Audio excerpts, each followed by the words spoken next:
வணக்கம் அன்பர்களே. இந்த பதிவில் நம்ம என்ன பார்க்க போகிறோன்னா, தென் திரு அண்ணாமலையார் திருக்கோவிலை பற்றி இந்த பதிவில் நம்ம பார்க்க போகலாம் வாங்க.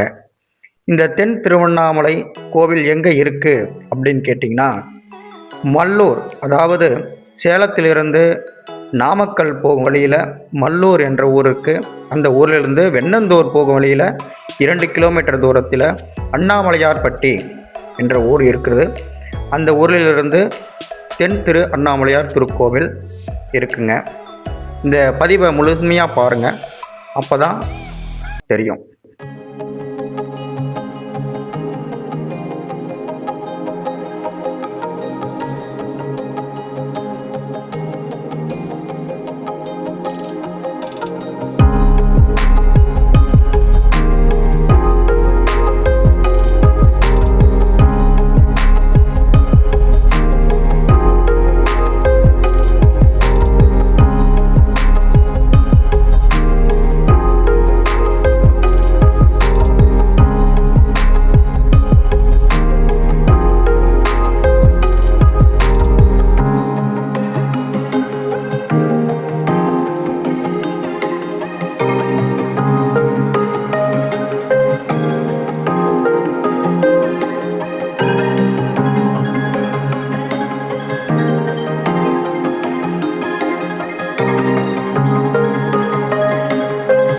திருத்தலம் ஒரு குன்றின் மீது எல்லாமல்ல இறைவன் அமைந்திருக்கிறார்.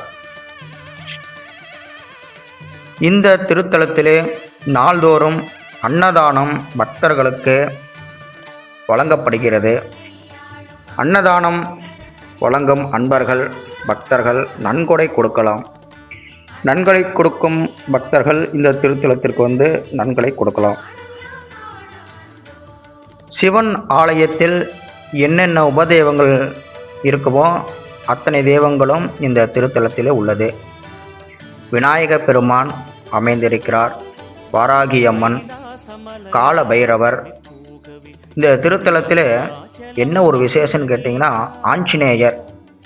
ஆஞ்சநேயர் இந்த திருத்தலத்தில் அமாவாசை தினத்தன்று சிறப்பான முறையில் ஆஞ்சநேயருக்கு அபிஷேகம், அலங்காரம், தீபார்த்தனைகள் அனைத்தும் சிறப்பாக நடக்கும். பாலமுருகன் திருக்கோவில் சந்நிதி இருக்கின்றது. இந்த பாலமுருகன் சந்நிதிக்கு கிருத்திகை பூஜை சிறப்பாக பூஜை செய்வார்கள். உலக புகழ்பெற்ற திருவண்ணாமலை ஸ்ரீ அருணாச்சலேஸ்வரர் திரு ஆலயத்தில் கார்த்திகை தீபத்திற்கு தீபம் ஏற்றுவார்கள் மலை மேலே. அதே போல இந்த திருத்தலத்திலும் கோவில் வாயுமூலையில் அமைந்திருக்கும் மலையில் தீபத்தன்று தீப வழிபாடு, தீபம் ஏற்றி வழிபாடுவார்கள் இந்த கோவில் நிர்வாகம். அது மட்டுமல்ல, இந்த திருத்தலத்திலே பௌர்ணமி தினத்தன்று கிரிவலம் வருவார்கள். கிரிவலம் அண்ணாமலையார் திருக்கோவில் கிரிவலம் வரும்பொழுது பாதை நடுவே சிவத்தலங்கள் பார்க்கலாம். அந்த சிவத்தலத்தை இந்த கோவில்களில் ஒரே இடத்தில் பார்க்கலாம். பாருங்கள், இதே தான் அந்த சந்நிதி. அனைத்து கிரிவல பாதைகளும் இருக்கும் சிவலிங்கம் இங்கே அமைத்திருக்கிறார். தூணிலே பார்த்தீங்கன்னா ஒவ்வொரு தூணிலும் சிவன் லிங்கம் வடிக்கப்பட்டு இருக்கின்றது. இந்த லிங்கமாகப்பட்டது 1000 லிங்கம் என்று சொல்வார்கள். 1000 சகஸ்ர லிங்கத்தை இந்த தூணிலே வடித்து வைத்திருக்கிறார்கள். பார்த்தீங்கன்னா நாயன்மார்கள் எல்லா சந்நிதிகளும் இந்த திருத்தலத்தில் இருக்கிறது. திருவண்ணாமலைக்கு கடினமாக இருக்கிறது, என்னால் போக முடியல அப்படின்னா சேலத்திலேயே பாருங்கள், நம்ம ஊரில் நம்ம இடத்துலேயே இந்த திருத்தலம் இருக்குது. அனைவரும் பௌர்ணமி தினத்தன்று வாருங்க, கிரிவலம் வரலாம். எல்லாம் அல்ல தென் திரு அண்ணாமலையார் தரிசனத்தை நாம் கண்டு மகிழலாம். இந்த கோவில் மிக சிறப்பானது என்னன்னு கேட்டிங்கன்னா, திருமணத்தடை, குழந்தை பாக்கியம், செல்வம், வேலைவாய்ப்பு வேண்டி தமிழிலே அர்ச்சனை செய்கிறார்கள். இந்த கோவிலில் பார்த்திங்கன்னா அர்ச்சனைக்கு கட்டணங்கள் இல்லை. நம்ம என்ன வேண்டுறோமோ, என்ன நம்ம இறைவன்கிட்ட நம்ம கேட்குறோமோ அதை பதிகமாக இவங்க படிக்கிறாங்க தமிழில். தமிழ் முறைப்படி இந்த ஆகம விதிப்படி தமிழ் முறைகள், பூஜைகள், அர்ச்சனைகள் இந்த சிவன் தலத்திலே வழிபாடு சிறந்த முறையில் நடத்தி கொடுக்கிறார்கள் இந்த கோவில் நிர்வாகம். பௌர்ணமி பூஜை, பிரதோஷ வழிபாடுகள் பூஜை, முக்கியமான விரத நாட்கள் அனைத்து பூஜைகளும் இந்த திருத்தலத்திலே ஆகம விதிப்படி தமிழ்களில் யாக வேள்விகள் சிறந்த முறையில் இந்த கோவில் நிர்வாகம் நடத்தி கொடுக்கிறார்கள். இறைவன் அருள் இருந்தால் அனைத்து செல்வங்களும் வரும். திரு அண்ணாமலையார்பட்டி கிராமத்தில் தென் திரு அண்ணாமலையார் திருக்கோவில்கள் பற்றி மேலும் விவரங்கள் தெரிந்து கொள்வோம். இந்த கோவிலில் அர்ச்சகர், இந்த கோவிலில் பூஜை செய்பவர் நம்மிடம் சொல்வார்கள். அதை நாம் கேட்டு தெரிந்து கொள்வோம். பாருங்கள். வணக்கம், சிவாய நமக. இந்த திருக்கோவிலை பற்றி கொஞ்சம் விரிவாக கொஞ்சம் சொல்லுங்கள். சிவாய நம. திருச்சிற்றம்பலம். தென்னாடுடைய சிவனை போற்றி, எந்நாட்டவர்க்கும் துறைவா போற்றி, அண்ணாமலை மன்னா போற்றி, கண்ணாளமுத கடலே போற்றி. நம் தென் திரு அண்ணாமலை என்று அழைக்கக்கூடிய நமது ஆலயம் நாமக்கல் மாவட்டம் ராசிபுரம் வட்டம் மல்லூர் இருந்து வெண்ணந்தூர் வரும் வழியில் நடுவில் அமைந்திருக்குங்க. நம்ம ஆலயம் பார்த்திங்கன்னா 9/9/1999 அன்று நம்ம கால்கோள் விழா நடைபெற்றது. அதற்கு அடுத்து 12 ஆண்டுகளுக்கு பின்பு நமது ஆலயம் திருக்குடமுழுக்கு நடந்தது. அந்த 12/12/2012 அன்று திருக்குடமுழுக்கு நடைபெற்றது. அதிலிருந்து நமது ஆலயம் பார்த்திங்கன்னா திருவண்ணாமலையினுடைய சிறப்பு நம்ம ஆலயத்திற்கு ஏன் வந்தது அப்படின்னு சொல்லி நம்ம கேட்டோம். அப்படின்னு பார்த்திங்கன்னா நம்ம ஊரினுடைய பேர் அண்ணாமலைப்பட்டிங்க. இது பார்த்திங்கன்னா அண்ணாமலைப்பட்டி அப்படிங்கிறதுக்கான காரணம், ஒரு பக்தர்களாகவோ இந்த ஊரில் அண்ணாமலை என்பவர் வாழ்ந்திருக்கின்றார், அதற்காகவும் சொல்லலாம். அடுத்தது என்ன அப்படின்னு பார்த்தீங்கன்னா, அண்ணாமலை அந்த சிவன் ஆலயம் இங்கு இருப்பதற்கான ஒரு பழைய கல்வெட்டு ஒன்று இருக்கின்றன. ஆனால் இந்த ஆலயம் நாம் முழுக்க புதுமையாகத்தான் நாம் ஆலயத்தை அமைத்தோம். இப்போ பார்த்தீங்கன்னா நம்ம ஆலயத்தில் அப்படியே பார்த்தீங்கன்னா வாய்வு மூலையில் நம்ம பொன் சொறி மலை என்று அழைக்கக்கூடிய அந்த மலையில் தான் நாம் தீபம் வருடம் தோறும் தீபம் ஏற்றுகிறோம். இப்போ பார்த்தீங்கன்னா நம்ம திருவண்ணாமலைக்கு எப்படி வாய்வு மூலையில் நம்ம தீபம் மலையில் ஏற்றுகிறோமோ அதே மாரி தான் இங்கேயும் வாய்வு மூலையில் தீபம் ஏற்றுகிறோம். இங்கே பார்த்தீங்கன்னா அக்னி மூலையில் தான் இங்கேயும் குளம் இருக்குது. அக்னி தீர்த்தமாகத்தான் இங்கேயும் பயன்படுத்திக்கிட்டு இருக்கோம். இப்போ பார்த்தீங்கன்னா எல்லாமே ஒரு அமைப்பு பார்த்தீங்கன்னா திருவண்ணாமலையினுடைய அமைப்பு இது. நம்ம பார்த்தீங்கன்னா அவருடைய நிழல் அப்படின்னு நம்ம சொல்லலாம். நம்ம ஆலயத்தினுடைய தனி சிறப்பு என்ன அப்படின்னு பார்த்தீங்கன்னா 276 பாடல் பெற்ற தலங்களுடைய மண்ணு. அதற்கு அடுத்து 5000 வருஷம் 1000 வருஷத்திற்கு மேல் முற்பட்ட ஆலயங்களுடைய அந்த மண்ணெல்லாம் சேகரித்து தலவிருச்சத்தினுடைய அடியிலிருந்து மண்ணை எடுத்து அந்த மண்ணையெல்லாம் நம்ம சேகரித்து நம்ம அண்ணாமலையாரனுடைய அடியில் பிரதிஷ்டை பண்ணி வச்சுருக்குங்க. நம்ம அதற்கு அடுத்தது நம்ம என்ன சொல்லணும் அப்படின்னு பார்த்தீங்கன்னா, இங்கே 12 திருமுறைகளில் பிரதிஷ்டை பண்ணி வச்சுருக்குங்க. நம்ம அதற்கு அடுத்தது நம்ம என்ன சொல்லணும் அப்படின்னு பார்த்தீங்கன்னா, இங்கே 12 திருமுறைகள் ஆகிய அந்த திருமுறைகளில் தான் நம்ம தமிழ் முறைப்படி தான் நாம் இங்கே அர்ச்சனை செய்கிறதுலேருந்து வேள்விகள் செய்கிறதுலேருந்து நம்ம எல்லாமே தினம் 12 திருமுறை பாடி தான் பூஜையே பண்ணிகிட்ருக்கோம். காலையில் 5 மணிக்கு கோ மாதா பூஜை தினமும் நடக்குதுங்க. அதற்கு அடுத்தது பள்ளி எழுச்சி, அதற்கு அடுத்து நம்ம காலை இறைச்சை, மதியம் 12 மணிக்கு மதிய உச்சிக்கால பூஜை, மாலை 6 மணிக்கு சாயங்கால இறைச்சி அப்படின்னு சொல்லக்கூடிய நம்ம மாலை பூஜையும் நடக்கிறது. 8 மணிக்கு மேல் வந்து நம்ம தினம்தோறும் பள்ளியறை பூஜையும் இங்கு சிறப்பாக நடைபெற்று கொண்டிருக்கின்றன. இது தவிர நம்ம இன்னும் மேலும் சிறப்பு என்ன அப்படின்ட்டு பார்த்தோம்னா, நம்ம ஆலயத்தில் அதாவது ஏப்ரல் மாதம் அதாவது 1 தேதி, 2ஆம் தேதி, 3ஆம் தேதி ஆகிய நாட்களில் சூரிய பகவான் வந்து அந்த இறைவனை வழிபடும் அந்த ஒளியானது நமது பொன்னார் திருமேனி மேலே விழும்போது மிகவும் சிறப்பான காட்சியாக, காண கிடைக்காத காட்சியாக நம் அண்ணாமலையார் ஒளி வீசுகிறார். இப்போ பார்த்தீங்கன்னா, நம்ம நால்வர் பெருமக்கள் பாடிய திருஞானசம்பந்தர், திருநாவுக்கரசு நாயனார், சுந்தரமூர்த்தி நாயனார், மாணிக்கவாசகர் இவங்களுடைய அந்த திருமுறைகளை தான் நம்ம வந்து பொதுமக்களுக்கு அவங்களுக்கு என்ன குறையோ, அதாவது திருமணம் ஆகாத குழந்தைகள் இருந்தால் அவங்களுக்கு அதற்கான வயது வந்த பின்பு அவர்களுக்கு இங்க பதிகம் நாம வந்து பாடணும்னா அந்த பதிகத்துக்கு ஏற்றதற்போல் திருமணம் நடக்கின்றன. குழந்தை பேர் இல்லாத இருக்கும் குடும்பத்தில் இருப்பவர்களுக்கு இங்க நாம பதிகத்தை விண்ணப்பம் செய்தோமானால் குழந்தை பேரு நடக்கிறது.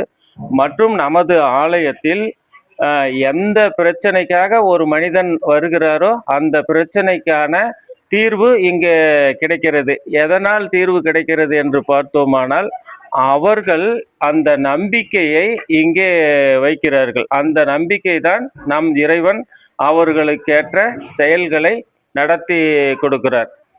இப்போ நம்ம வந்தோடனே பொதுமக்களுக்கு என்ன சொல்லுவோம்னா, நீங்க இறைவனை நம்புங்க, அவரு உங்களுக்கு அதற்கான செயல்களை செய்வார் அப்படின்னு சொல்றோம். அதே மாதிரி அந்த பொதுமக்கள் அவர்களுக்கான குறையை சொல்கிறார்கள். அதற்கான பதிகத்தை நாம் விண்ணப்பம் செய்கிறோம். அந்த விண்ணப்பத்தை இறைவன் செவிமெடுத்து அதற்கான நல்ல செயல்களை செய்கிறார்கள். மக்கள் அதற்காக அடுத்தவர்களையும் இது மாதிரி இருக்கு, நீங்களும் நம்ம ஆலயத்தில் விண்ணப்பம் வைங்க, உங்களுக்கும் நடக்கும் அப்படின்னு சொல்லி ஒவ்வொரு மக்களும் வழிபாடு செய்து கொண்டிருக்கிறார்கள். அதே மாதிரி பார்த்தீங்கன்னா, நம்ம ஆலயத்தில் பூஜையினுடைய முறைகள் பார்த்தீங்கன்னா, விநாயகருக்கு சங்கடகர சதுர்த்தியில் இருந்து முருகப்பெருமானுக்கு கிருத்திகை, நேற்றுலாம் கிருத்திகை நல்ல சிறப்பான பூஜைங்க. கிருத்திகை, சஷ்டி, அதுக்கு அடுத்தது பார்த்தீங்கன்னா நம்ம இது மாதத்திற்கு வருகின்ற 2 பிரதோஷமும் சிறப்பான முறையில் நடைபெறுகிறது. அமாவாசை வந்து அனுமனுக்கு மிகவும் சிறப்பாக அன்னதானத்துடன் நடைபெறுகிறது. இப்போ பார்த்தீங்கன்னா நம்ம அது இது திருவண்ணாமலையில் எப்படி கிரிவலம் நடக்கிறதோ அதே மாதிரி நம்ம தென் திரு அண்ணாமலையாராகிய நமது இந்த ஆலயத்திலும் கிரிவலம் நடைபெறுகிறது. இதை வந்து 12 ஊர் பொதுமக்கள் கட்டளையாக ஏற்று சிறப்பாக நடத்தி வருகிறார்கள். சிறப்பு என்ன அப்படின்னா, அந்த 12 ஊர் மக்களும் ஆரம்பத்திலிருந்து இந்த நாள் வரைக்கும் நல்ல முறையில் செஞ்சிட்டு வராங்க. அவங்க பார்த்தீங்கன்னா, சாமிக்கான அலங்காரம் ஆடைகள் மட்டும் அல்லாமல் வருகின்ற பக்தர்களுக்கு அனைவர்களுக்கும் அன்னதானம் செய்கிறாங்க. அந்த அன்னதானம் மக்களுக்கு சிறப்பான முறையில் பயன்பாடு செய்து கொண்டிருக்கிறோம். இப்போ அது இல்லாமல் நம்மளுடைய கோவிலினுடைய பூஜைகள் பார்த்தீங்கன்னா, அஷ்டமி வளர்பிறை அஷ்டமி, தேய்பிறை அஷ்டமி ரெண்டும் ரொம்ப சிறப்பான முறையில் வந்து நடந்துக்கிட்டு இருக்குங்க. அது பஞ்சமி வராகி அம்மனுக்கு வந்து வளர்பிறை பஞ்சமி, தேய்பிறை பஞ்சமி இது 2மே நடைபெற்று கொண்டிருக்கின்றன. இப்போ நம்ம ஆலயத்தில் பார்த்தீங்கன்னா, ஒரு சிவன் ஆலயத்தில் என்ன நிகழ்வுகள் எல்லாம் நடக்குமோ அது மாதிரி எல்லா நிகழ்வுகளும் விழாவாக நடந்த வண்ணம் உள்ளது. 63 நாயன்மார்களுக்கு அவர்களுக்கான குரு பூஜையும் சிறப்பான முறையில் நடந்து நிறைவேறி கொண்டிருக்கின்றன. இப்போ பார்த்தீங்கன்னா, நம்ம ஆலயம் ரொம்ப கிராமத்தில் இருக்குங்க. அந்த கிராமம் எழில்மிகு, அதாவது பார்த்தீங்கன்னா எல்லா பக்கமும் மலைகளாக இருக்கும். அந்த மலைகளுக்கு நடுவில் இந்த நம்ம ஆலயம் அமைந்திருக்கின்றன. இப்போ பார்த்தீங்கன்னா, அதனால் பார்த்தீங்கன்னா மரம், அந்த இயற்கை எழில்கள் எல்லாமே மிகவும் உங்களை வந்து மகிழ்விக்கக்கூடிய அளவுக்கு இருக்கும். ஒரு வாய்ப்பு உள்ளவர்கள் ஒரு முறை நம்ம ஆலயத்திற்கு வந்தார்கள் என்றால் மீண்டும் அவர்களை நம் ஆலயம் ஈர்க்கும். அது நம்ம அண்ணாமலையாரனுடைய அருள் என்று நாம் சொல்லலாம். நம்ம பார்த்தீங்கன்னா நம்ம ஆலயத்துக்குள்ளார உள்ள பூதம் போதே நிறைய பேர் என்ன சொல்லியிருக்காங்கன்னா, இந்த ஆலயத்திற்கான நாங்க வந்தோடனே எங்களுடைய மனசு லகிக்குது, அந்த ஆலயத்தை நாங்க மீண்டும் வர்றோம் அப்படின்னு சொல்லி ஒவ்வொருத்தரும் சொல்றாங்க. அந்த அளவுக்கு அண்ணாமலையாரனுடைய அருளும் இந்த ஆலயத்தினுடைய அன்பர்களுடைய வழி நடத்துதலும் மற்றும் இங்கினுடைய பூஜை முறைகளும் மிகவும் சிறப்பாக நடைபெற்று வருகிறது. மீண்டும் நீங்க இந்த செய்தி நீங்க வரணும்னா நீங்க பார்த்தீங்கன்னா சேலத்திலிருந்து மல்லூர் மல்லூர்லிருந்து 2 கிலோமீட்டர் வெண்ணந்தூர் வருகின்ற வழியில் ஒரு முறை நம் ஆலய தரிசனம் செய்யுங்கள். உங்களுடைய வாழ்க்கையில உங்களுடைய மன அமைதி கண்டிப்பாக கிடைக்கும். ஏன்னா நம்ம அண்ணாமலையாரை நீங்க பார்த்த அடுத்த கணம் உங்களுடைய மன அமைதி கிடைக்கும். ஏன்னா நம்ம சொல்வதால் இந்த செயல் உங்களுக்கு புரிகிறதோ என்னவோ தெரியவில்லை. கண்டிப்பா நீங்க அவரை நீங்க பார்த்தீங்கன்னா உங்களுக்கு நீங்க உணர்வீங்க. அதாவது அந்த அனுபவத்தை நீங்கள் உணர்வீர்கள். அதனால் கண்டிப்பாக நமது தென் திரு அண்ணாமலை என்று அழைக்கக்கூடிய நமது அண்ணாமலை பெட்டியில் எழுந்தருளி இருக்கின்ற அருள் தரும் உண்ணாமலை அம்மை தாயார் உடனாகிய அருள்மிகு அண்ணாமலையாரினுடைய வழிபாட்டிற்கு நீங்கள் வந்து மகிழுங்கள். திருச்சிற்றம்பலம். நன்றி. புத்தாண்டு வாழ்த்து சொல்லுங்க. இத்துடன் நமது ஆங்கில புத்தாண்டை நம் தென் திரு அண்ணாமலையார் உங்களுக்கு பரிசாக வழங்குகிறார். திருச்சிற்றம்பலம். நன்றி, வணக்கம் ஐயா. இந்த காணொளியை பார்க்குறீங்களா? இங்கே இந்த கோவிலுக்கு பார்த்தீங்கன்னா தம்பதியர்கள் 2 பேர் வந்தாங்க. அவங்கக்கிட்ட நாங்கள் கேட்டோம், இந்த கோவில் எப்படி சிறப்பானது, எப்படி நீங்கள் வரீங்க அப்படின்னு கேட்டு பாருங்கள், அவங்களும் பேசுவாங்க. வணக்கம். நாங்கள் மல்லூர்லேருந்து வரோம். பிரதோஷம் அப்போ எப்போவுமே கண்டிப்பாக இந்த கோயிலுக்கு வந்துட்டே தான் இருப்போம். ரொம்ப சக்தி வாய்ந்த கோயில். எங்களுக்கு கல்யாணமே இங்கே தான் நடந்தது. குழந்த பிறந்ததும் இங்கே வேண்டிட்டு போய் தான் குழந்த பிறந்தது. இங்கே வந்துட்டு போனாலே ரொம்ப நிம்மதியாக இருக்கும். என்னுடைய பேர் ஸ்வாதி. இது என் குழந்தை. எங்க ஃபேமிலி. என் குழந்தை பேர் ஜோஹிலியன். 1.5 வயசு ஆகுது. அவர் பிறந்தப்பல இருந்து இந்த கோயில் கண்டிப்பா ரெகுலரா வந்துட்டே தான் இருக்கிறாரு. இது எங்க கண்டிப்பா வந்திருக்கோம். வணக்கங்க. இந்த பதிவு உங்களுக்கு மிகவும் பிடிச்சிருந்துச்சுன்னா இந்த சேனலை சப்ஸ்கிரைபர் செஞ்சு பாருங்கள். இந்த பதிவில் என்ன தவறுகள் என்ன குறைகள் இருந்துச்சுன்னா கமெண்டில் சொல்லுங்கள். ஓம் நமச்சிவாய போற்றி. தென் திரு அண்ணாமலையார் எல்லாம் வல்ல இறைவன் நம் வாழ்விற்கு வளத்திற்கும் தொழிலுக்கும் குடும்பத்திற்கும் அருள் செய்வார் என்று இந்த காணொளியை நான் நிறைவு செய்கிறேன். நன்றி, வணக்கம்.